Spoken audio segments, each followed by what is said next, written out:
enjoying driving the Bullitt around. This is me parking at where I work, and it's kind of funny because my brother and I are on opposite shifts, and so here's the Bullitt and here's his GT. So he leaves right when I get there, so kind of funny to see that, kind of cool.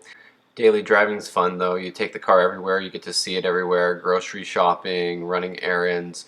You get to walk out to the car and enjoy owning it. So I did have a little run-in with a turbo car. There was a Focus ST and a BRZ that were cruising together, and I came up on them and passed them, and the Focus came up on me, and he just loved to blow off his little blow-off valve on his turbo. You know, I mean, I get it, I like it when my supercharger whines, and you know, I got up next to him and I floored it, and I was just slightly behind him so he could hear that blower screaming as I ripped past him, and then of course the loud exhaust of the Bullitt. But he wouldn't lay back, and he kept coming up on me, and I obviously can't record while I'm driving, so I just put my phone in the cup holder so you'll be able to hear a little bit of what happened. There's a little bit of a run out between the two of us, and you can hear his little blow off valve and stuff. And so this went on for a few times, and then finally I just put the phone on record, put it in the cup holder, and you'll see what happened. So again, sorry you can't see what's happening, but you'll hear it.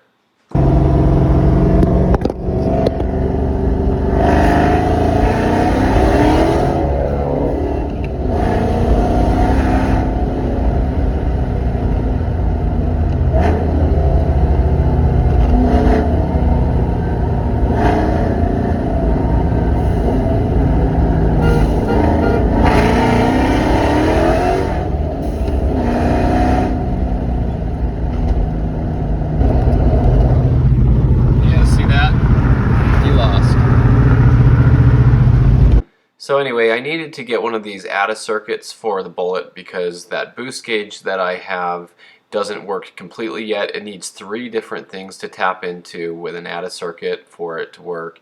And the previous owner installed this, you know, when he had the car for just a short little while.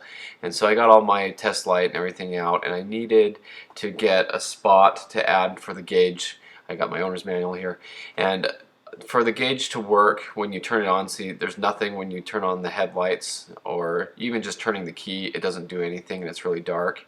So I went ahead and did spot number 15 here, and this is for power lumbar. It needed constant power. So, you know, if the seat doesn't work, then you know you've blown a fuse and it's not going to be detrimental in any way. And so I thought that was a good one to tap into. And so the problem was I got this kind of ATA circuit because it was the only one they had, and since it was the only one there, I figured maybe they just changed the design and maybe that little block between the 2 silver posts was removable or something, but that was making it so that I couldn't install this ATA circuit, and that really bothered me. So I had to go all the way back and exchange it, and of course they didn't have the right one there, so I went to a different auto parts store and they did have the one I need.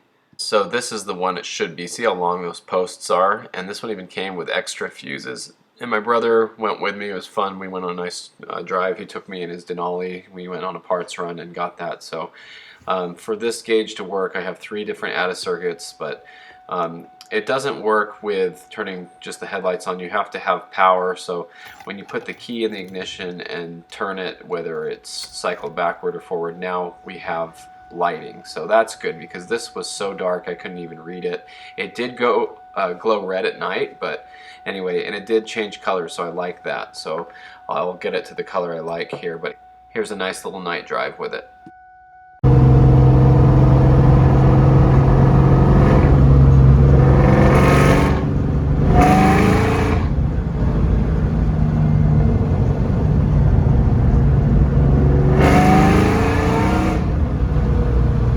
So I had a little auto meter boost gauge in there before, and I liked it. I put an LED in it and stuff, so it was really nice at night. But the guy who bought the Bullitt for a little bit put this glowshift one in, and that's okay.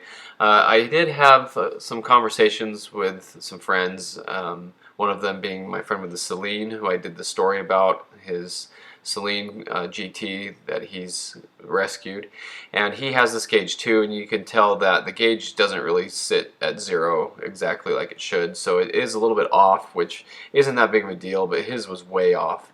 So that was just something that these glow shift gauges are known to have problems with. But for me, it doesn't really matter. As long as I get a general reading of boost, that's fine. I'm not really looking at the boost gauge very much. And so I'm more interested in air-fuel ratio and other things that are more important. But it is good to know whether I'm making boost or not. But anyway, so I went out and I put it on this color because it matches the bullet gauges a little bit better. And then I did a pull to make sure my air-fuel ratio was correct.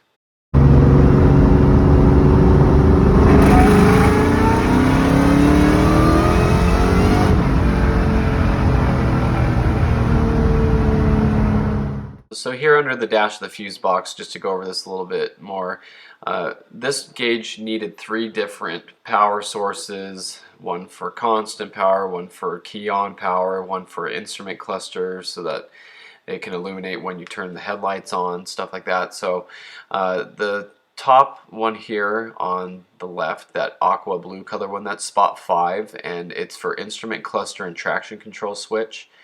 And then where the fuse puller is there in the middle, that white fuse puller, that's the one I just did. So that's the power lumbar support, so that's the seat power one, and that was the constant power one. And then the previous owner had used the spot 32 for the radio, this pink one, and that one's okay, but I like to use yellow, which is the one here below it, spot number 30. That's for the daytime running lights, and I like that one because the daytime running lights, unless you're in Canada, that is basically never used, and it's got power there. You can just take that fuse out and use it. That's where I used stuff for my Cobra on the aftermarket gauges for the Cobra. So I just wanted to show this to everyone. This is how the gauges and fuses are set up on this car. So then the next update was the check fuel cap light came on every once in a while, and it was this PO457 code. So once I cleared that, the light went away, and I've heard that that light will go off if it detects a little leak in the system or if the cap's not on right, and that it takes a while for that cap light to turn itself off, but I was able to turn it off with the programmer, so I thought that was pretty cool. Anyway, but I enjoyed daily driving this car. Looks beautiful in the sun. Love that true blue. It's a really special car, and anyway, that's the update for it, so I hope you enjoyed it. Still more to come, so thanks for watching, and stay tuned for more Mustang content.